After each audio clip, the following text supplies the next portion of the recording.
राधे राधे मेरे प्रिय साथियों, आप सभी लोग जानते हैं कि आज करवा चौथ है और आप सभी लोगों को करवा चौथ की बहुत बहुत हार्दिक शुभकामनाएं। आज माता बहनों के मन में ये बहुत बड़ा प्रश्न होगा कि आज हमारे यहाँ चांद कितने बजे निकलेगा। मेरे प्रिय साथियों, आप सभी लोग जानते हैं कि कार्तिक कृष्ण पक्ष चतुर्थी को करवा चौथ का व्रत रखा जाता है और आज सभी सुहागन महिलाएं अपने पति की दीर्घायु और उनके सुखी जीवन के लिए इस व्रत को रख रही हैं। इस व्रत में माता बहनें सुबह सूर्योदय से पहले सरगी लेती है और उसके बाद स्नान करके 16 श्रृंगार करती हैं और भगवानों की पूजन अर्चना भी करती है। इस व्रत को माताएं बहनें सुबह सूर्योदय से लेकर रात्रि में चंद्रमा निकलने तक रखती है और ये व्रत पूर्ण रूप से निर्जला रहता है। महाराज इसके बाद में शाम के समय शिव जी के समस्त परिवार की पूजा करके और रात्रि में चंद्रदेव को अर्घ देकर इस व्रत का पारण किया जाता है। महाराज ऐसी मान्यता है कि करवा चौथ का व्रत चंद्रमा की पूजा के बिना अधूरा माना जाता है और इस बार ये करवा चौथ का व्रत 10 अक्टूबर 2025 के दिन ही रखा जाएगा। महाराज करवा चौथ पूजा का शुभ मुहूर्त 10 अक्टूबर को शाम 5:57 से शुरू होगा और समाप्ति शाम 7:11 पर होगी। इस समय के बीच में आप लोग चंद्रदेव की पूजा से पहले करने वाली पूजा कर सकते हैं। महाराज अब हम जानते हैं कि इस बार आप जहां रहते हैं वहां पर चांद कितने बजे निकलेगा या भारत के प्रमुख शहरों में चांद निकलने का समय क्या रहेगा। महाराज की सबसे पहले हम बात करते हैं दिल्ली में रहने वाले लोगों के बारे में। दिल्ली में करवा चौथ का चांद रात 8:13 पर निकलेगा। महाराज नोएडा में भी करवा चौथ का चांद रात 8:13 पर निकलेगा। महाराज मुंबई में करवा चौथ का चांद रात 8:55 पर निकलेगा। महाराज कोलकाता में करवा चौथ का चांद रात 7:41 पर निकलेगा। महाराज चंडीगढ़ में करवा चौथ का चांद रात 8:08 पर निकलेगा। महाराज पंजाब में करवा चौथ का चांद रात 8:10 पर निकलेगा। महाराज जम्मू में करवा चौथ का चांद रात 8:11 पर निकलेगा। महाराज लुधियाना में करवा चौथ का चांद रात 8:11 पर निकलेगा। महाराज देहरादून में करवा चौथ का चांद रात 8:04 पर निकलेगा। महाराज शिमला में करवा चौथ का चांद रात 8:06 पर निकलेगा। महाराज पटना में करवा चौथ का चांद रात 7:48 पर निकलेगा। महाराज लखनऊ में करवा चौथ का चांद रात 8:02 पर निकलेगा। महाराज कानपुर में करवा चौथ का चांद रात 8:06 पर निकलेगा। महाराज प्रयागराज में करवा चौथ का चांद रात 8:02 पर निकलेगा। महाराज इंदौर में करवा चौथ का चांद रात 8:33 पर निकलने की संभावना है। महाराज भोपाल में करवा चौथ का चांद रात 8:26 पर निकलने की संभावना है। महाराज अहमदाबाद में करवा चौथ का चांद रात 8:45 पर निकलने की संभावना है। महाराज चेन्नई में करवा चौथ का चांद रात 8:37 पर निकलने की संभावना है। महाराज बेंगलुरु में करवा चौथ का चांद रात 8:48 पर निकलने की संभावना है। महाराज जयपुर में करवा चौथ का चांद रात 8:22 पर निकलने की संभावना है। महाराज रायपुर में करवा चौथ का चांद रात 7:43 पर निकलने की संभावना है। महाराज इसके अलावा अगर इन शहरों के आसपास भी रहते हैं तो भी आपके यहाँ पर चांद निकलने का यही समय रहेगा। और अगर आप लोग किसी गांव या छोटे शहर में भी रहते हैं तो भी आप मान सकते हैं कि आपके यहाँ पर करवा चौथ का चांद रात 8 बजे के बाद ही निकलेगा। इसलिए आप रात 8 बजे से पहले अपनी करवा चौथ पूजन की पूरी तैयारी करके तैयार रखें। ये अपने कदम नहीं रोकने, ऐसे चलना। ये नहीं कि 4 के सहयोग से हम चल रहे हैं, नहीं। सिंहवती अकेले मार्ग है, हजारों के बीच में तो भी अकेले हैं, अकेले हैं तो अकेले हैं ही। चल चला चल राह में अनुभूतियों का ले सहारा, कौन तेरा साथ देगा व्यर्थ में किसको पुकारा। यहां जिसको साथी बनाओगे तुम्हारे चिंतन को चुराएगा, तुम्हें परास्त करेगा, तुम्हें उठाएगा नहीं, उठाएगा तो केवल हरि गुरु। चिंतन में नहीं आना चाहिए हमारे और कोई सहयोगी, एकमात्र हरि गुरु के सिवा कोई सहयोगी नहीं। नाम जापक सावधान, तुम्हारा तिरस्कार होगा। तुम्हें उस तिरस्कार से पराभूत नहीं होना, उदास नहीं होना, निराश नहीं होना। तुम्हें उत्साह संपन्न होकर नाम गाने सदा रुचि, तुम्हारा उत्साह बढ़ना चाहिए। सह गया बड़ी कृपा हुई।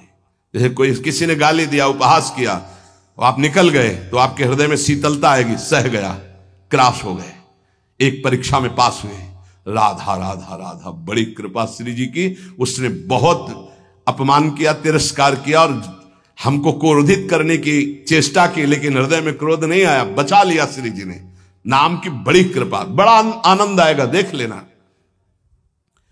उस समय उपासक को आराध्य देव की विशेष कृपा समझनी चाहिए, जब तिरस्कार, अपमान, निंदा और झुकना पड़े।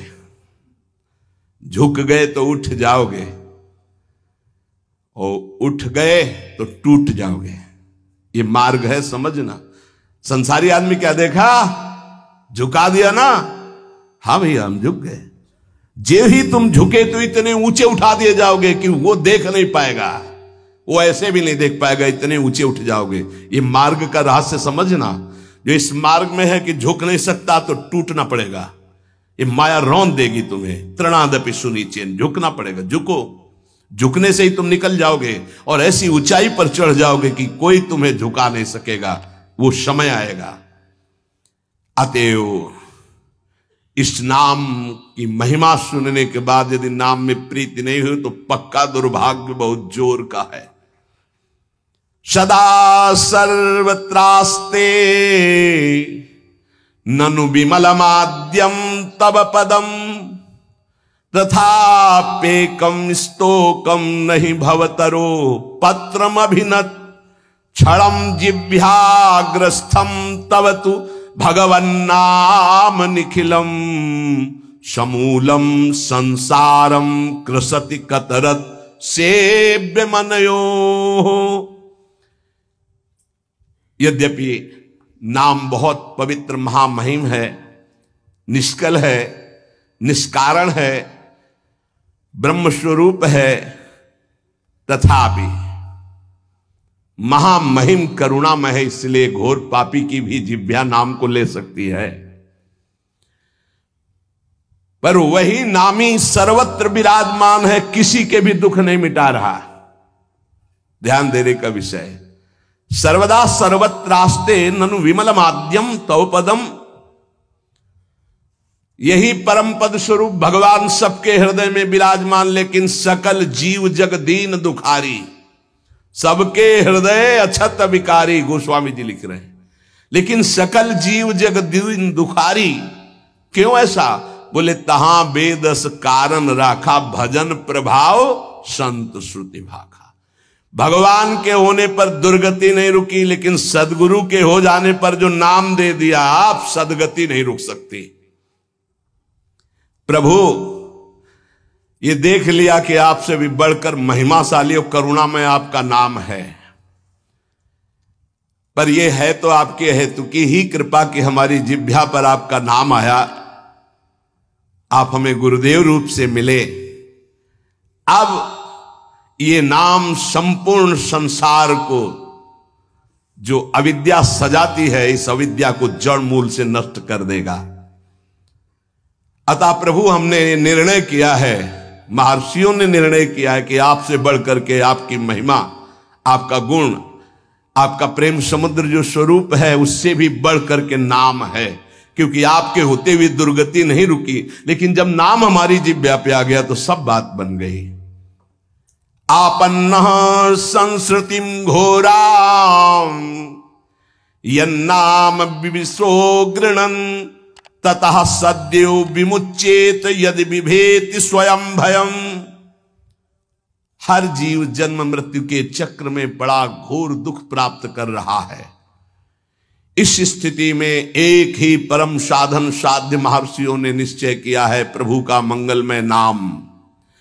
जो नाम उच्चारण करना प्रारंभ कर दिया वो स्वयं मुक्त हो जाता है, और भगवान के नाम जापक भक्त से भयभीत होकर भय भाग जाता है, इसलिए वो निर्भय हो जाता है। मान लीजिए तो जान जाओगे। एतन् निर्विद्यमाना मिच्छताम कुतो भयम योगिनाम नृप निर्णीतम हरिर्नामानुकीर्तनम। जो लोग इस लोक में या परलोक में परम मंगल और परम सुख और परम उन्नति चाहते हैं, जो संसार के दुख को मिटाकर महासुख में निमग्न होना चाहते हैं, जो निर्भय मोक्ष पद चाहते हैं या योग संपन्न सिद्धियां चाहते हैं या शास्त्रों का परम ज्ञान चाहते हैं, जो भी चाहते हैं वो नाम जपना प्रारंभ कर दे, सब कुछ प्राप्त हो जाएगा। जिसने नाम स्वीकार कर लिया सब कुछ जागृत हो जाएगा।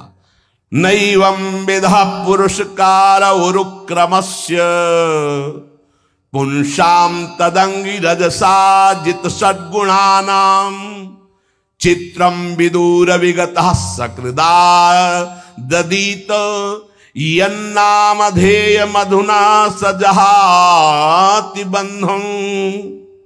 आहा, जिन्होंने नाम जब प्रारंभ किया, भगवान के चरणों का नाम का प्रताप उदय हुआ, वो शरीर के सारे विकारों पर विजय प्राप्त कर लेते हैं। बातों से नहीं, नाम जप से, बातों से नहीं। भूख प्यास शोक मोह जरा मृत्यु ये क्षय सबको अधीन किए। काम क्रोध लोभ मोह मद मत्सर ये क्षय सबका क्षय किए हुए हैं, नाश कर रहे हैं। मन पांच ज्ञानेंद्रियां ये क्षय, काम क्रोधादि क्षय, भूख प्यास शोक मोह जरा मृत्यु ये क्षय, इन सब पर विजय प्राप्त कर लेता है नाम जापक। पांच ज्ञानेंद्रियां कब्जे में, मन उसके कब्जे में, भूख प्यास शोक मोह जरा मृत्यु कोई भय नहीं उसको। काम क्रोध लोभ मोह मद मत्सर इन पर विजय किससे? नाम से, नाम से, भजन से। बारी मथे घृत होए बरु सिकताते बरु तेल बिनु हरि भजन भवतरी या सिद्धांत पेल। अन्य कोई पुरुषार्थ नहीं, सबसे बड़ा पुरुषार्थ तुम्हारे नाम जिह्वा पर चलने लगे। चाहे संसार से बहिष्कृत एकदम नीच घोर पापी हो, यदि वो प्रभु का नाम जपना प्रारंभ कर दे तो जगत पूज्य हो जाएगा। अहो वत्स पचतो गरीयान यज्जिभ्याग्रे वर्तते नाम तुभ्यम ते पुस्तपस्ते जुहवो सस्नुरार्या ब्रह्मा नोचुर नाम गृणंती एते। वो चांडाल भी सर्वश्रेष्ठ जगत पूज्य हो जाता है जिसकी जिह्वा के अग्रभाग पर भगवान का नाम विराजमान है। उसने तपस्या कर ली, यज्ञ कर लिया, तीर्थ स्नान कर लिया, सदाचार का पालन कर लिया, सब वेदों के अध्ययन का फल प्राप्त कर लिया, जिसने नाम जपना प्रारंभ कर दिया। इसलिए बड़े बड़े ब्रह्मवादी ऋषियों का, शास्त्रों का, भक्तों का, सबका एक साथ मत है कि निरंतर नाम जप ही सर्वश्रेष्ठ साधन और साध्य है। ये बहुत बड़े महापुरुष हुए हैं, स्वामी श्री कृष्णानंद अवधूत जी, इनकी महिमा पीछे गंगा किनारे सुनने को मिली। बहुत उच्च कोटि के महापुरुष ये कह रहे हैं कि नाम जप करने वाले और कीर्तन करने वाले की सावधानियों का मैं वर्णन करता हूं। यदि सावधान रहे तो ऐसे नाम प्रकाशित होगा जिसकी महिमा आप सुन रहे हैं। जो नाम जप करने वाले हैं, कीर्तन करने वाले हैं, सबसे पहले उनको चाहिए कि अपने कुल विद्या रूप जाति और धन आदि के मद का सर्वथा तिलांजलि दे दें। कहीं किसी साधक की जाति पक्ष रूप पक्ष कुल ऐसा वैसा ये सब विचार न कर बैठे, नहीं तो नाम जप या कीर्तन आदि जो भगवत मार्ग स्वीकार किया उससे भ्रष्ट हो जाओगे। पूरा का पूरा तुम्हारा भजन छीन हो जाएगा, आगे का मार्ग बंद हो जाएगा। किसी संत, किसी वैष्णव, किसी नाम जापक के प्रति ऐसी भावना ना करे। ये शरीर की पोशाक है, सबके अंदर वही तेजः स्वरूप परमात्मा विराजमान है। ध्यान रखना, पोशाक धन के अनुसार मिलती है। बढ़िया पैसा है तो बढ़िया कपड़ा पहन लिए, ऐसे ही तपस्या और पुण्य के अनुसार पोशाक मिली। तो पोशाक तो नष्ट होने वाली, लेकिन पहनने वाला तो निर्विकार चिदानंद है। उपासक पहनने वाले को देखता है, पोशाक संसारी आदमी देखता है। पोशाक देखकर आदर संसारी आदमी करता है, पहनने वाले को देख करके आदर विवेकवान देता है। तो पहनने वाला कौन है? भगवान का चिदानंदमय अंश, वो समान है सबके हृदय में। इसलिए आदेश करे, पहला, किसी कुल, विद्या, रूप, जाति, धन आदि का गर्व करके भजन मार्ग में मत चलना। विद्या, रूप, महत्व, कुल, धन, जौबन, अभिमान, सठ कंटक देखे जहां, राय न भक्ति निदान, राय न भक्ति निदान। स्वांग सब नगर नारी के, विषयन हाथ बिकाए नहीं रिझवन भतार के। भरतार श्री हरि को रिझाने की सामर्थ्य खो चुका उपासक यदि गर्व कर लिया विद्या का, रूप का, महत्व का, कुल का, धन का, यौवन का, सबसे पहले इन 6 मदों का त्याग करे। ये सठ कंटक हैं, भक्ति महारानी हृदय में नहीं जागृत होंगी। तिलांजलि दे दे, भूल कर याद न करे। जब भजन गुरु कृपा से होने लगे तो अपने को बड़ा भजनानंदी समझकर, किसी को तुच्छ समझकर उसका तिरस्कार, हंसी मजाक न कर दे। समझ लीजिए, अगर कहीं अभिमान कर ले तो फिर देवर्षि नारद जी भी जैसे महापुरुष उपहास के पात्र बन गए। पूरा चरित्र कई बार सुनाया है। इतना नहीं, अपने को तृण से भी नीच समझना है नाम जापक उपासक को। क्वा हम तुच्छा परम अधमा, हरिवंश महाप्रभु कह रहे हैं। तृण से नीच, जैसे तृण के ऊपर पैर रख दिया, पैर हटाओ तो फिर वो उठ गया। साधक का अभिमान तृण से भी दबा हुआ होना चाहिए। कोई गाली दे रहा है, कोई पूजा कर रहा है, उसकी रुचि है, अपनी मस्ती में नाम जप। किसी के अपमान करने पर हमारे साधन में फर्क नहीं पड़ना चाहिए, हमारी उदासी नहीं बढ़नी चाहिए।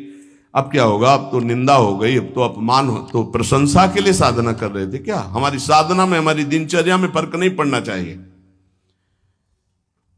कोई पराभव हमारा करना चाहे तो हमारा साधन नहीं रुकना चाहिए। बहुत बहुत बड़े महापुरुष की बात कर रहे हैं, ये जो वर्णन कर रहे हैं, इन्हीं के लिए कह रहे। कभी 1 सेकंड दिनचर्या में फर्क नहीं पड़ता था। साधकों के ऊपर ये बहुत इस बात का शासन करते थे कि साधक अपनी दिनचर्या में उठना और शयन करना से लेकर के पूरी दिनचर्या में राइट टाइम होना चाहिए, तभी सिद्धावस्था प्राप्त होती है। ये नहीं होना चाहिए कि अब जब मन आया तब सो गए, जब मन आया तब जग गए, जब मन आया तो आ गए, जब मन आया नहीं। ऐसा दिनचर्या नहीं होती साधु की, भगवत प्राप्ति वाले की। अपना कोई पराभव कर दे तो हमें कभी अपमानित नहीं होना है, दबना नहीं है। पराभव कर रहा है वो, हमें नीचा दिखाना चाहता है, हमारा दबना माना जाएगा यदि हम अपनी दिनचर्या और साधना छोड़कर उदास होकर बैठ गए। अब क्या होगा, 4 लोग निंदा करते हैं, 4 लोग खिलाफ, पूरा विश्व खिलाफ हो जाए। अत्यंत दीन भाव से प्रत्येक प्रभु के